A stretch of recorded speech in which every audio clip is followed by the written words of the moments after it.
Welcome to the C-Suite Mentor, the place where you will learn the tools, strategies, and mindset to scale your business sustainably and build a lasting legacy. I'm your host, Theresa Cantley. As a fellow CEO, I understand what it takes to scale a business to 7 and multiple 8 figures. It's not necessarily what you might think. It requires a complete shift in how you think, strategize, and execute key actions in your business. My mission is to help CEOs step back into the driver's seat of their business by optimizing their operations, empowering their team, and staying in total alignment with their big vision. So, are you ready to exchange everything that hasn't worked for strategies that will? You're in the right place, so let's go. Today, we are going to talk about rice. I know it sounds really weird, but we're going to talk about rice and we're going to talk about how it relates to being an empathetic leader. I'm going to make the correlation, so just hang with me. Whether you're listening to the podcast or you are watching me on video, you're going to understand how this all comes together. But first, we're going to talk a little bit about rice. So if we think about rice, okay, it comes in all different colors. It comes in red, it comes in black, it comes in brown, it comes in white, it comes in all different colors. It is found pretty much in every culture, right? It's found in Asia, it's found in the United States, it's found in pretty much in the Middle East, it's found in pretty much every country, every culture, right? And it can be sticky, it can be sweet, it can be hard, it can be crunchy, it can be used in desserts, it can be used in dinners, it can be eaten by itself. It can be super nourishing for people. It can feed a lot of people. And when we think about it, when we think about rice, it is a staple, right? It is a staple. As I said, it can feed lots and lots and lots of people. It can be very nourishing. It can be found with lots of nutrients, as long as you don't put the sugar in it. But even with the sugar in it, it still tastes good, right? And most people like rice, right? And if we think about it, it is so small. It's a very, very small thing, but so super impactful on people, so super impactful on cultures. So as we look at this and how I want to relate to empathy and being an empathetic leader, I read an article recently that a recent poll that was done, I can't read my own handwriting. 52% of business leaders are focusing on culture this year. Why? And I talk about culture a lot. It is important. It is a toxic culture or a dysfunctional culture will trump any strategy anytime, right? So culture is extremely, extremely important. And in this article, in this poll, in this study that they did, employee engagement is at an all-time low, which I've talked about on the podcast before.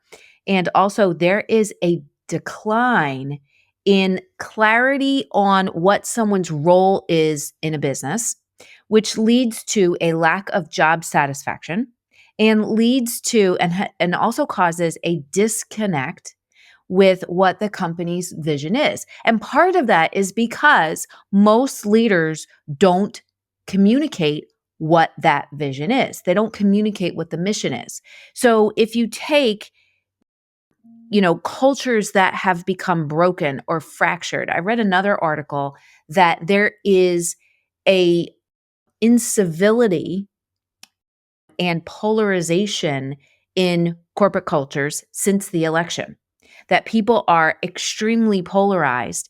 And not only are they polarized, but if you believe one thing or you have an opinion about one thing, potentially you're shunned, you're criticized, you're publicly called out, and it's just not good. It's negative. And again, it leads to this toxic culture.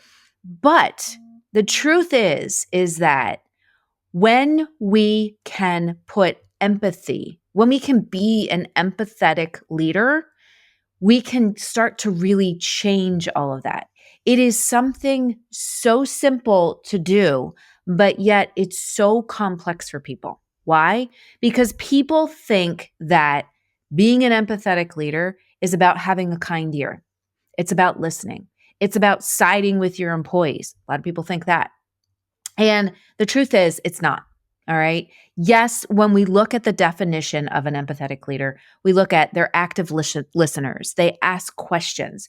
They're authentic. They know who they are. Okay. They don't mask anything. They have transparency. They can speak directly to their employees. They have a high level of emotional IQ in that they are super self-aware and they embrace having an inclusive environment. That is like when you look up what is an empathetic leader, that is what you see on the internet. And that's all great. That's all well and good. And those are all true. But the truth is that people read that or they see it and they think, I just need to be empathetic. And they mix up having empathy and having sympathy. There's a difference between the two. Okay. There's a difference, and it's important to understand the difference because people think, again, I have to be more empathetic with my employees. So that means I need to be nicer. Okay. I need to side with my employees. I need to be nice to my employees. I need to grant them anything and everything that they want. And the truth is, that's where we get to positive toxicity. Okay. So when people think empathetic means siding with my employees, granting everything that they want, like being at their beck and call for everything, that's where it starts to go into reverse and can lead to that culture that people are talking about that is very polarized. I have seen leaders that mix up or blend the lines of having personal conversations with people and having business conversations. They can't see the difference between the two.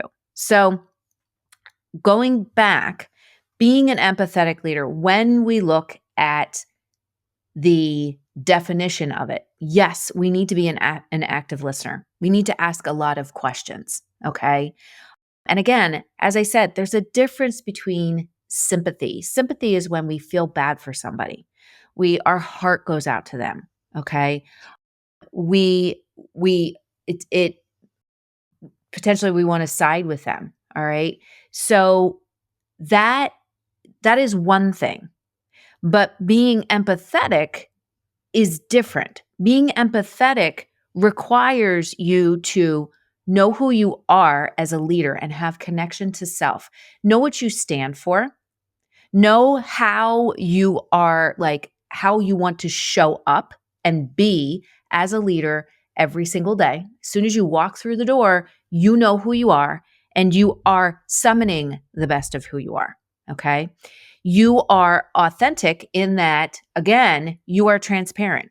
You can have direct conversations with people. You don't kind of talk in circles. You can have direct conversations and explain to someone what your expectations are of them and then ask for the reciprocity.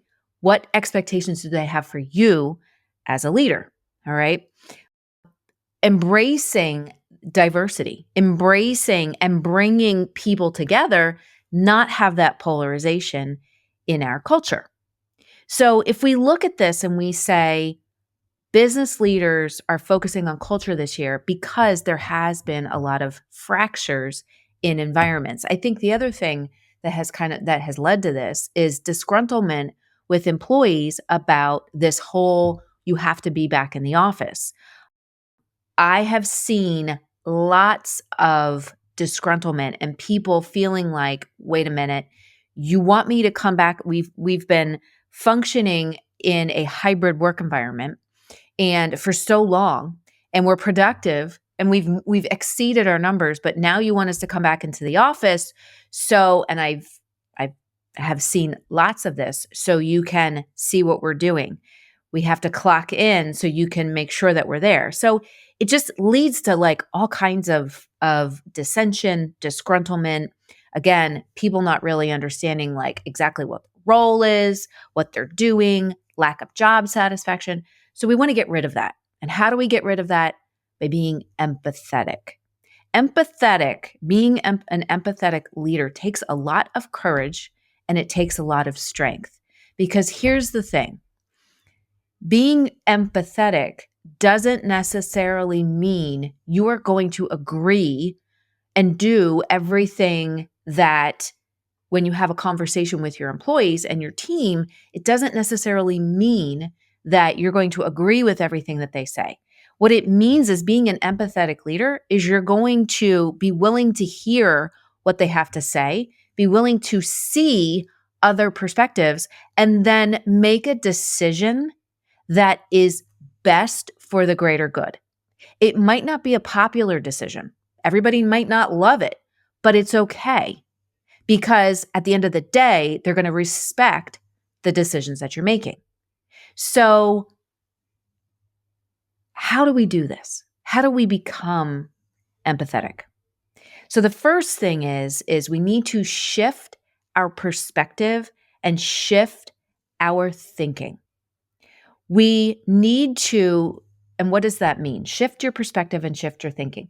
People think that being a leader means that I'm in control. I'm going to tell people what to do. I'm going to say what the vision is, and everybody's just going to get it the first time around. And the truth is, none of that is true. And actually, that has led to employee disgruntlement, frustration, lack of clarity, so on, what we had just talked about. So, what we need to do is shift your perspective and shift your thinking and look at it like my job as a leader isn't to tell people what to do. It's to pull and find what their unique strengths are and then align that with what the business needs by teaching them, by inspiring them to be more of who they are, by inspiring them and teaching them. How do we inspire people? By giving them knowledge.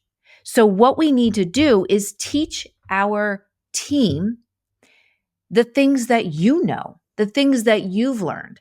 I have a client and we've been focusing heavily on blocking his day and building out what I call a CEO day. A lot of people call it a CEO day, but really having that high-powered day. So at the end of the day, you feel fulfilled, you feel accomplished, you feel connected to those desires and goals that you have, those things that you're working towards, and you're consistently working towards moving those forward, right?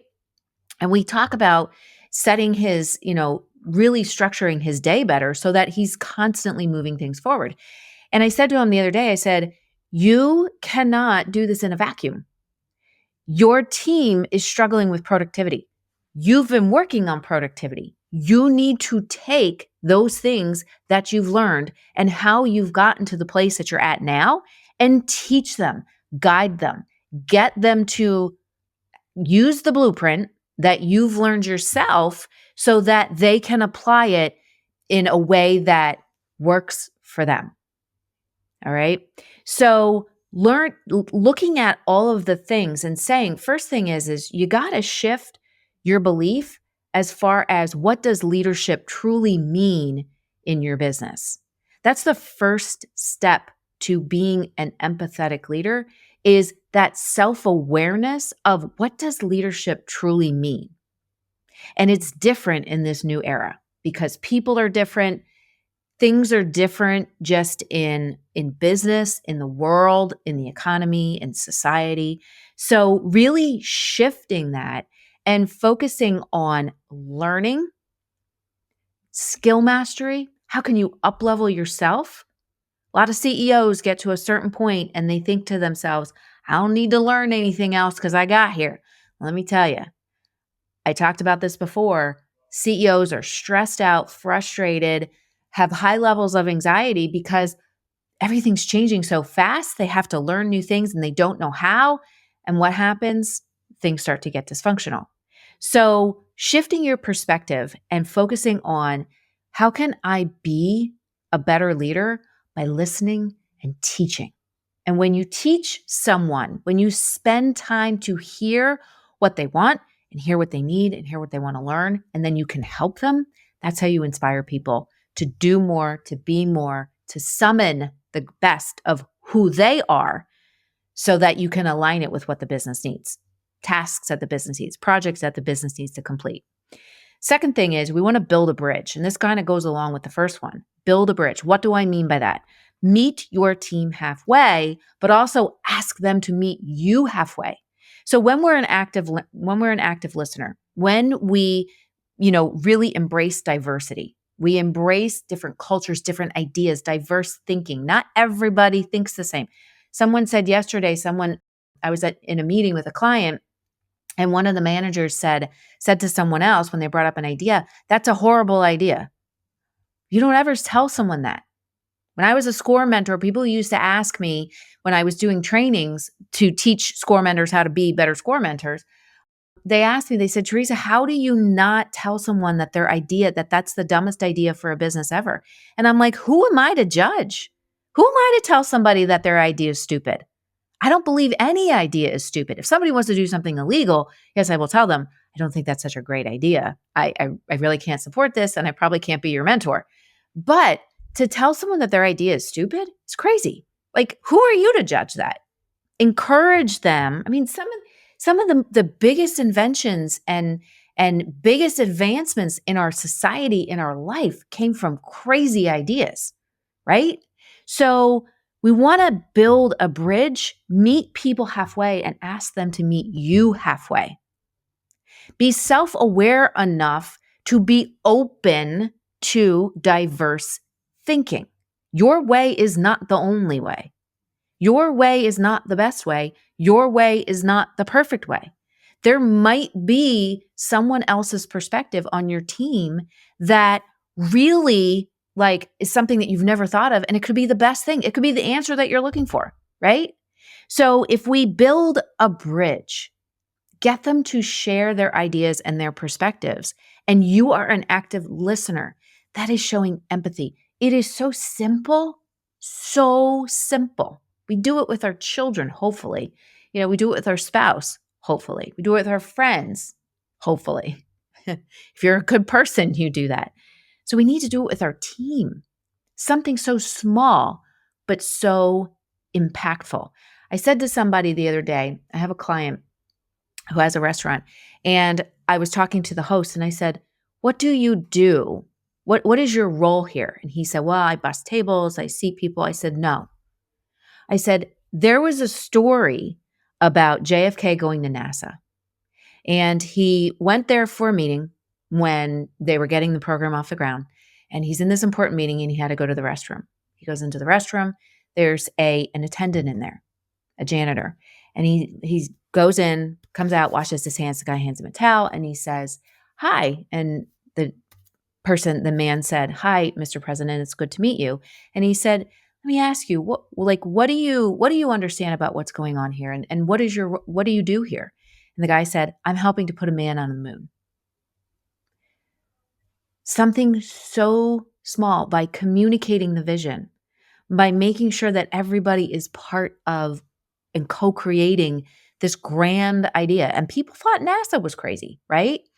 Something so small, by communicating the vision consistently, making sure that everybody is part of it, was so impactful, so impactful. So we want to build a bridge, meet people where they are, and get them to meet you where you are. Get them to come the other direction and be a part of creating this bigger thing that you're doing in your business. Number 3, level up. Level up. Challenge everyone to rise to the occasion. And this is how we find the greatness within ourselves and within everyone on our team. And that's how we're able to get people to want to learn more, to want to take on more projects, to raise their hand and say, I don't know how to do this, but I'm interested in learning. Can you teach me? That's how we inspire people. That's how creativity starts. That's how innovation starts. But we can't do it if we're not asking people to rise up. If we're not asking them to summon the best of who they are, with greater consistency and frequency. So we want to challenge our people to level up and not stay at that same level, that base level, that comfort zone. Because once we get out of the fear zone into the comfort zone, the next zone is action zone. But a lot of people want to just stay comfortable.